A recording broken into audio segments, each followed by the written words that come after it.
Hi guys, welcome to the Scott Gooding Project podcast with Body Science. Now this is my inaugural podcast on the Body Science channel. And so I thought long and hard about what I should talk about. Should it be exciting? Should it be engaging? Should it be informative? And then I thought, well, maybe I should probably take this opportunity to share my story, because I think, not that I think it's any different from anyone else's or that it's sensational or tantalizing, but I feel like there's pockets within my journey, within my story, that you might find inspiring. So to get to grips with my journey, we're going to have to go back to 2005. And throughout this, I guess the whole premise of sharing my story is that you get to understand why I'm passionate about what I do and how it's shaped my philosophy and ethos.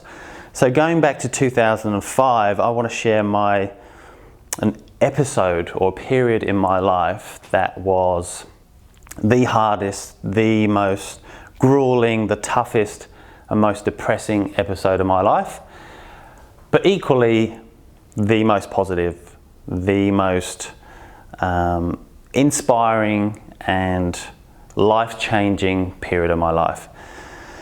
Okay, so I know I said I was going to go back to 2005, but to really understand the bigger picture, we have to go back a little bit further to the day I was born. So from the day I was born, I'm not going to tell the year, to 2005, I had the luxury of being the fit guy. My body was solid and I was super fit. I could play any sport I wanted to play. I excelled in a number of sports. I excelled in a number of solo disciplines as well. I trained indiscriminately. I had the freedom to train as often as I liked, as many times a week as I liked, as many times a day as I liked. And with the exception of sort of a knee injury when I was about 13, I was injury-free. And my body allowed me to train as hard, as often as I liked. So that became my identity, that became my profile, if you like, before the days of profiles, but that was my identity. So my friends, my family, colleagues would know me as the fit guy. And then in 2005, I was helping a friend who was actually a boss at the time, helping him dig his pool in his backyard. And it was sort of day 3 of digging this really sort of clay soil. And cut a long story short, I ruptured discs in my back. So I remember at the time there was like this popping sound, and I'd never had a back injury before. I'd never really had any really major injury before. So it rocked me a bit, but I thought, oh, well, you know, I'll be back on my feet. I'll be back in the gym within a couple of days, maybe a week at the outset, but within a few days, I'd soon recover. That week turned into weeks, months, years, turned into 7 years.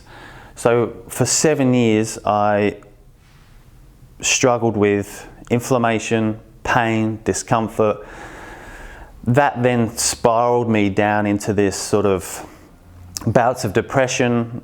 No longer was I struggled with that sort of identity. That wasn't my identity anymore. I couldn't train at all, let alone indiscriminately. I couldn't do a squat, I couldn't do a push-up without it sort of impinging my back.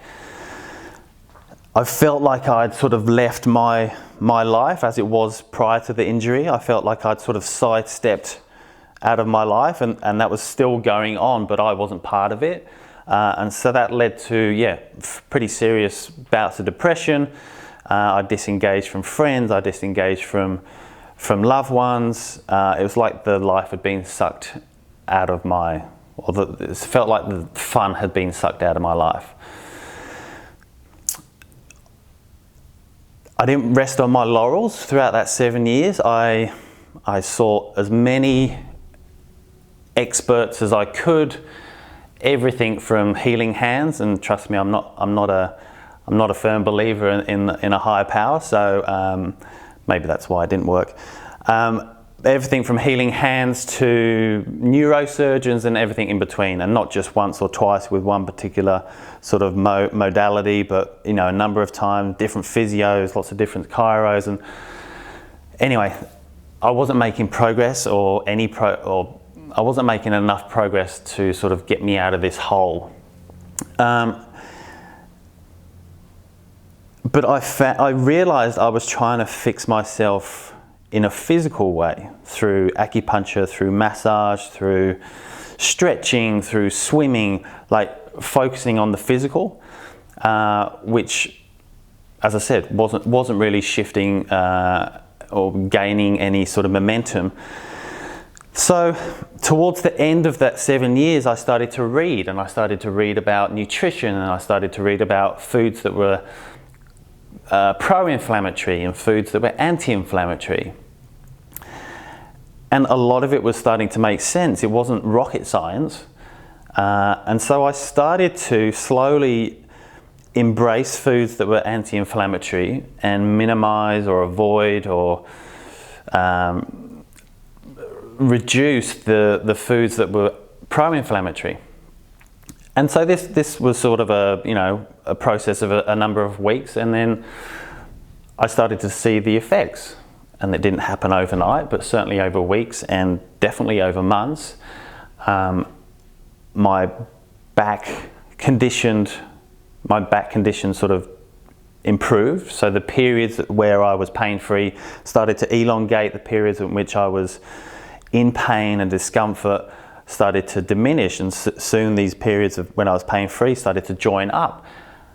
And that was sort of when the penny dropped for me, in that we can really heal ourselves through real food. There's this adage that has been around for thousands of years, that food is medicine, and I guess we all know that, but I'm sort of walking, living proof that of the potency of that.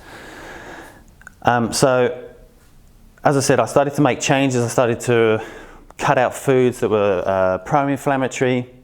I started to sort of embrace a heap of vegetables. I started to look at the quality of my protein, the quantity of my protein, but I really sort of made this big shift away from, not that my diet was particularly bad, but certainly anything that was processed, bread, pasta, all those sorts of guys, and really embrace vegetables. I now see that protein needs to be the condiment as opposed to the hero of the plate. I think the veg needs to be the hero of the plate.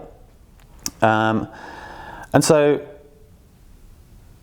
upon manipulating my food landscape, I was able to heal myself. I now, from 2012, 13, we're now 2018, I no longer consider myself a victim of a back injury. So sure, it plays up every now and again, maybe once a year or once every 18 months, but I'm not bound by it. I've able to regain my life. I'm able to have fun with my life now, which is something that, wasn't achievable or attainable once you're sort of under this cloud of an injury. So I guess the take-home message for you guys is really embrace the potency of food being medicinal. And every mouthful is an opportunity to either amplify and enhance the quality of your health, or conversely not. So when you look at food, think about food as inflammation. And I've been talking about inflammation, but I'm talking about information. So consider food information. So the foods that are rich in information, I'm talking about micronutrients, minerals, vitamins. The foods that are rich in information is real food. And so you want as much information to reach your biochemistry, because when we strip it all back, we're just this melting pot of biochemistry.